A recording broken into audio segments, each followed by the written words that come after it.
Bonjour et bienvenue dans cette nouvelle vidéo de Objectif Pilote de ligne. Donc aujourd'hui on va voir les avantages et les inconvénients du métier de pilote de ligne. Alors pourquoi cette vidéo? Tout simplement parce que c'est un métier avec pas mal d'avantages, mais il y a aussi pas mal de contraintes. Et en fait l'objectif c'est quand même de ne pas se lancer dans l'aventure sans avoir une idée un petit peu précise de ce qui nous attend. Parce que c'est pas pour tout le monde.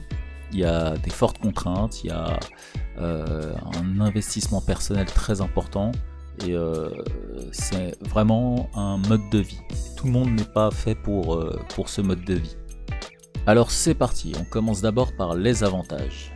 Alors la paye, ça c'est quelque chose de hyper important. Je sais qu'en France on n'aime pas parler d'argent, mais quand tu réfléchis bien, le seul que ça a un avantage de ne pas parler d'argent, c'est ton employeur. Parce que si l'employé sait pas qu'il est sous-payé, il va pas aller voir l'employeur pour lui demander une augmentation.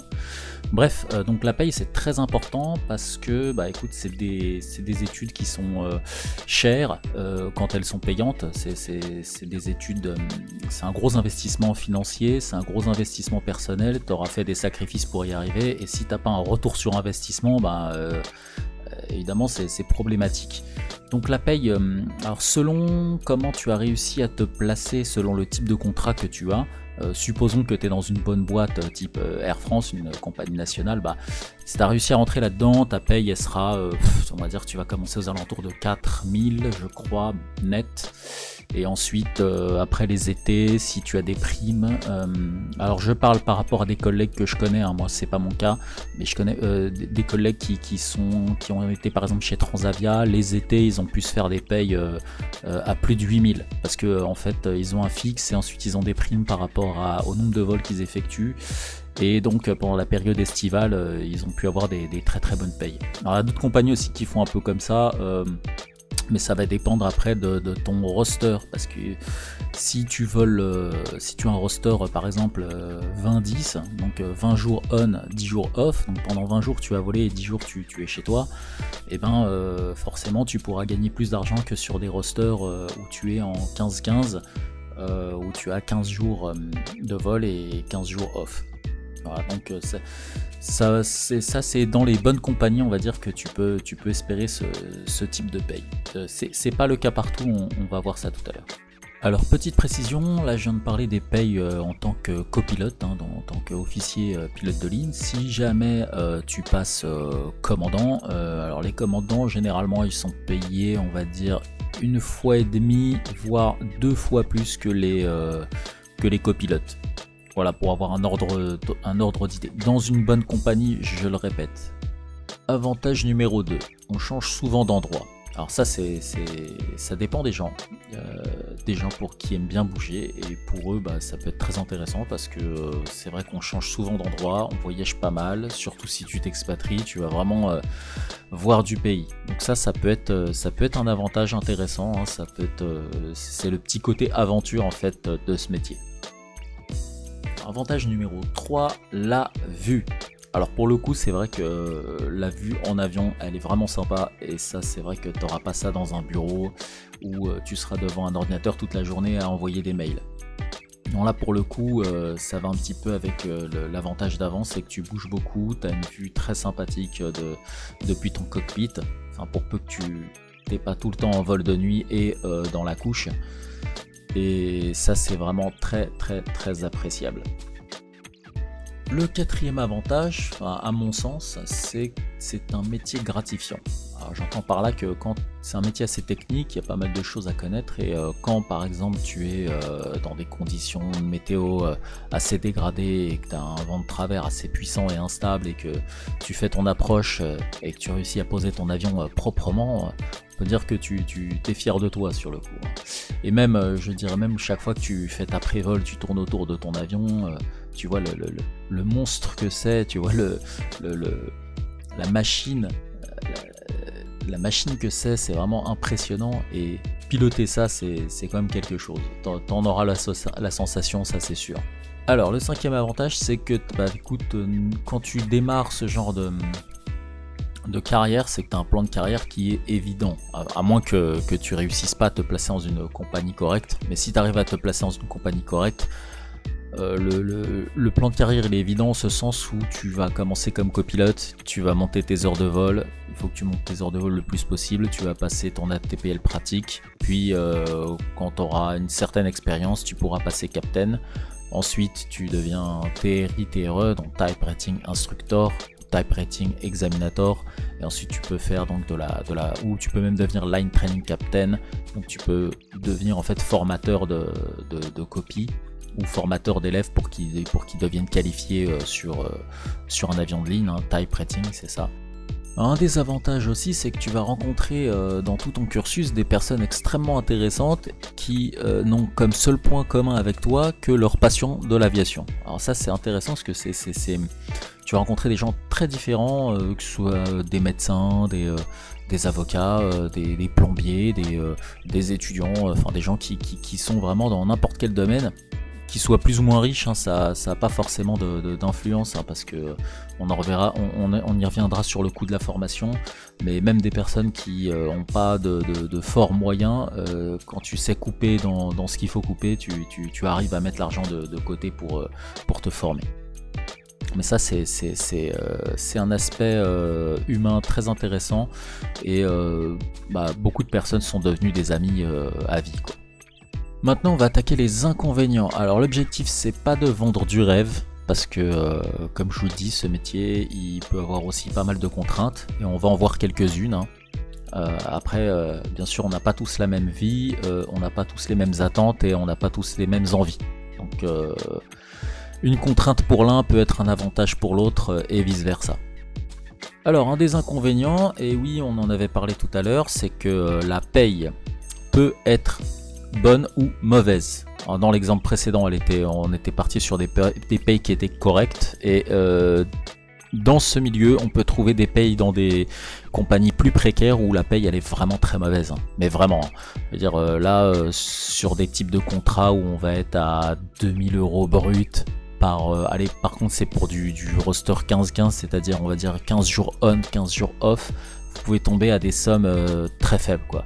2000 € brut. J'ai même entendu des personnes qui avaient fait du pay to fly, hein, c'est-à-dire au tout début de leur formation, ils ont carrément payé la compagnie pour voler. Alors c'est pas une pratique que j'encourage, loin de là, parce que je trouve que je vois pas pourquoi on paierait pour travailler, hein, parce que in fine ça reste un travail, hein. Un travail en plus hautement qualifié, avec des qualifications qui coûtent cher, un investissement personnel cher, et si en plus il faut payer pour le faire, non mais il faut pas non plus délirer. Donc la paye dans certaines compagnies peut être très problématique, et ça on en reparlera plus loin dans les vidéos, hein.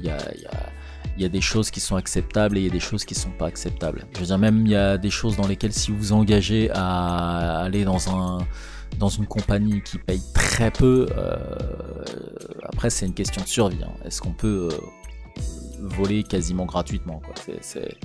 C'est un peu la précarité qu'on peut rencontrer dans ce métier, hein.